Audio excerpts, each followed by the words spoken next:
السلام علیکم ملګرو. په ایمرجنګ ایشیا کپ کې نن افغانستان سریلانکا له شکست ورکو. خو دې کې به زه خبره کوم د پاکستان کرکټ ټیم باندې ورسره د انډیا کرکټ ټیم باندې چې پاکستان کرکټ ټیم کې ګوره محمد وسیم جونیئر، شاهنواز دانی، محمد حارث، طیب طاهر داسې کھلاړیان پکې شامل کړي چې هغوی الریډي انټرنیشنل کې گیم کړی دی. نو دا چې کوم دی انډر 19 کھلاړیانو سره او انډر 16 کھلاړیانو سره دا مکمل زیاتې دی. که زه چېرې تاسو له د افغانستان په کرکټ ټیم یا د انډیا په کرکټ ټیم یا د سریلانکا کرکټ ټیم تاسو له زوغ یم نو هغوی کې داسې کھلاړیان نشته. هغوی ټول نوي جنریشن له ینګ جنریشن له انډر 19 کې چې کوم ښه لوبه کوي هغوی له چانس ورکړی. او پاکستان کرکټ ټیم چې کوم دی انټرنیشنل کھلاړیان چې کوم انټرنیشنل ټیم کې هغوی ډیبیو الریډي کړی.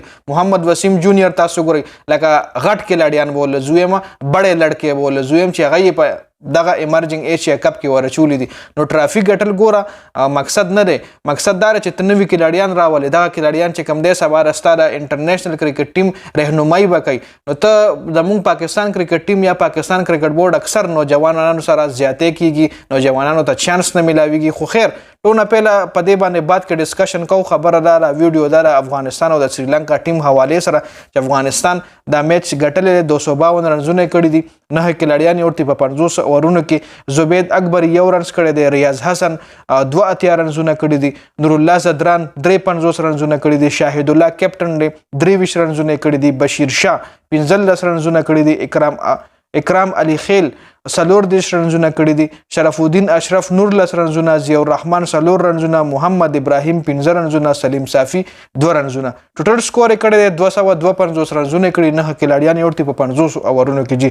دې کې تاسو ګورئ ټول کھلاړیان چې کوم دي نوي کھلاړیانو له چانس ورکړی.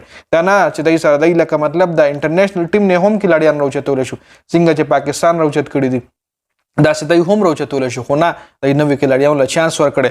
سبا دا کھلاړیان به راوچتېږي د افغانستان انټرنیشنل کرکټ ټیم رهنمایي به کوي.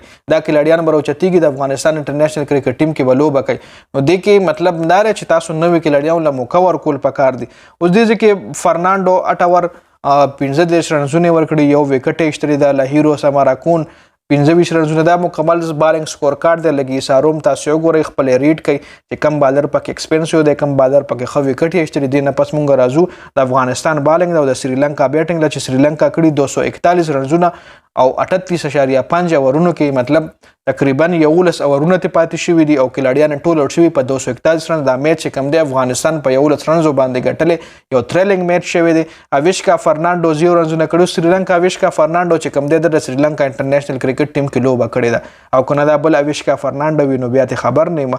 لیست کروس پولې 9 رنزونه کړي دي. بنوکا 19 رنزونه کړي د پکې 100 هم وهلی دی خو چونکې آوټ شوی دی.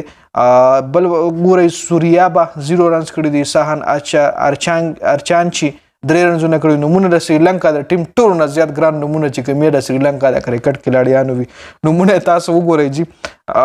19 رنزونه، 21 رنزونه. دا د مکمل سکور کارډ دی. افغانستان له طرف محمد ابراهیم 4 وکټ یې ایستلی دي. نور تاسو د افغانستان بالر وګورئ محمد سلیم چې کوم دی 2 وکټ ایستلی، ضیاء الرحمن 2 وکټ ایستلی او شرف الدین اشرف چې کوم دی هغه هم 1 وکټ ایستلی.